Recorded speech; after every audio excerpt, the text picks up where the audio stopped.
2016 is here and it's our first episode of the year, so let's talk about beginnings. These are our picks for the top 10 opening shots of all time.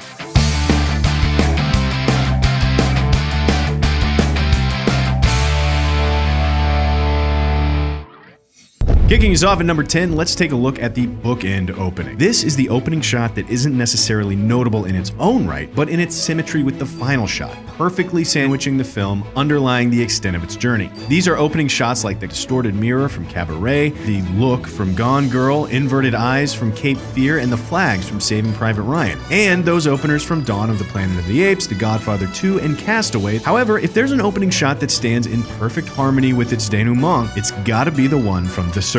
This shot beautifully captures the classic dilemma of the Western hero. He is too wild to come home and yet too civilized to stay fully in the wild. Thus, he is confined to the threshold, stuck on the frontier, a necessary human tool of American imperialism. He resolves our border conflicts for us, both physically and spiritually, and yet he lives on the border. And in that way, The Searcher's opening shot pushes through the doorway into the wild, capturing the frontier man as he approaches from afar. Until finally, by the end of the film, he leaves in that very same shot, the door closing behind him. He is just a guest passing through, and we are just spectators looking out.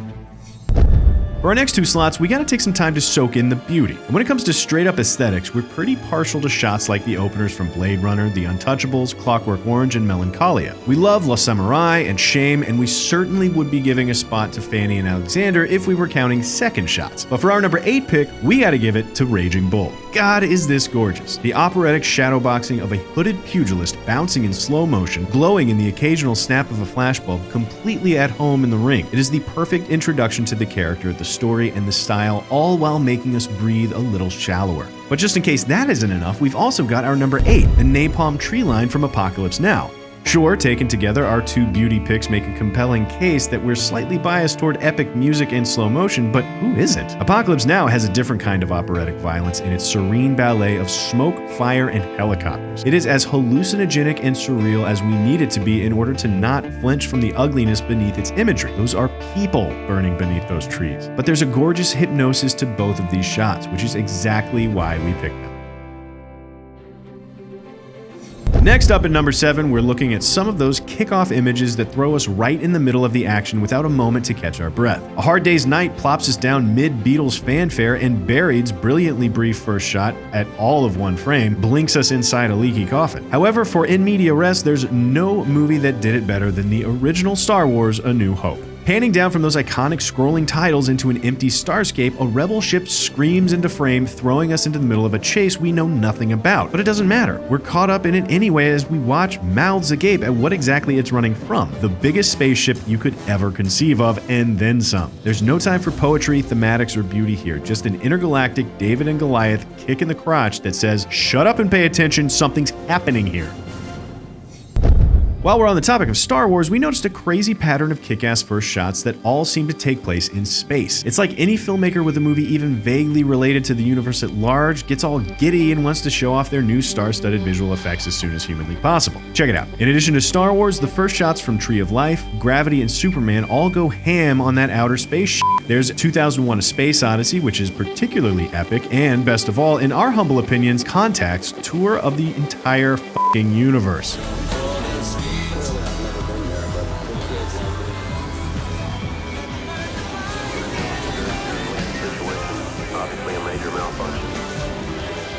Not only did this almost 3-minute behemoth clock in as the longest unbroken stretch of VFX in 1997 when it came out, but it still stands up to viewing today, which is a serious technological achievement. Combine that with some brilliant sound design that turns a tour of our universe into a simultaneous retrospective of modern human history via the reach of our radio waves, while setting up the entire plot and tying us into Ellie's childhood, motivation, and obsession, and you have yourself one hell of a space debut.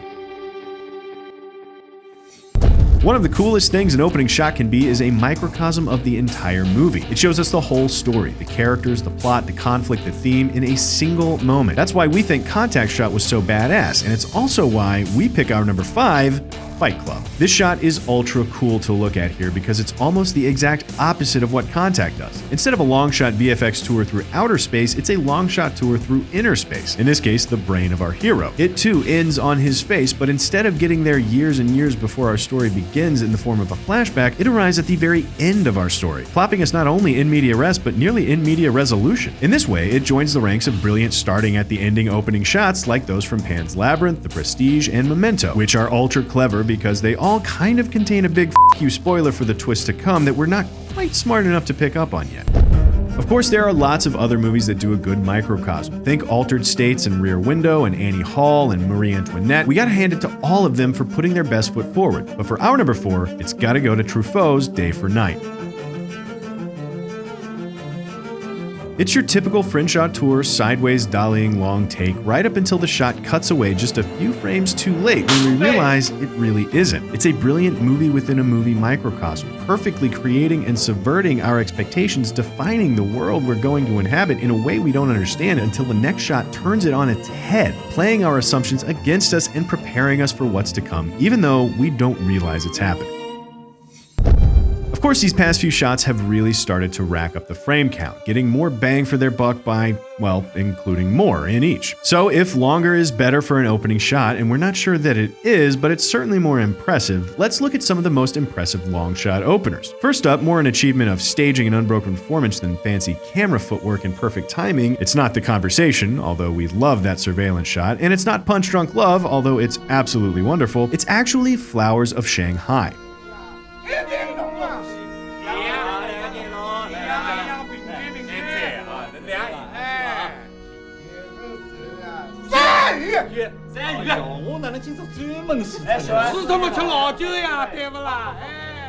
A Taiwanese period piece, Flowers opens with an absolutely beautiful oil lamp lit 9-minute long shot that pans patiently back and forth across a table in a Chinese brothel following the complicated dynamic of an entire party. An absolute masterpiece in staging, acting, and restraint, this shot doesn't force a narrative so much as it scans across it, picking up some threads while abandoning others, telling a story loosely and with room for interpretation. Of course, if after 9 minutes you haven't had your fill of long takes, just keep watching. The film has 37 more right after.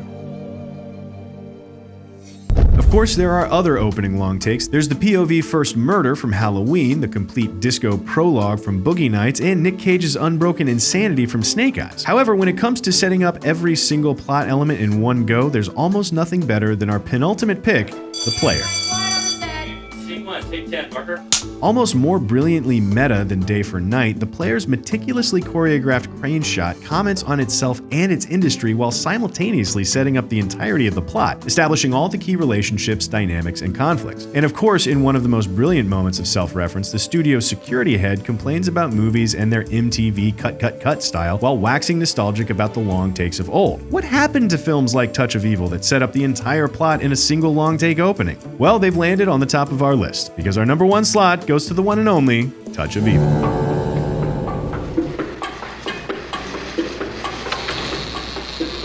From its opening close-up to its soaring wide, Touch of Evil's premiere shot is a clinic in effective suspense, crisscrossing a moving bomb with our heroes time and time again. The audience has no choice but to wait anxiously for it to explode. Disappointingly, the movie was butchered for release, went to theaters as the B half of a double feature, and bombed. But over time, its artistic merit prevailed. Film lovers recognized it for the brilliant shot that it is, an unbroken tour of a seedy border town punctuated by moments of pure tension, a mid-action microcosm of the movie that follows, beautiful and thoughtful and brilliantly staged, which is why we think it's the best opening shot of all time.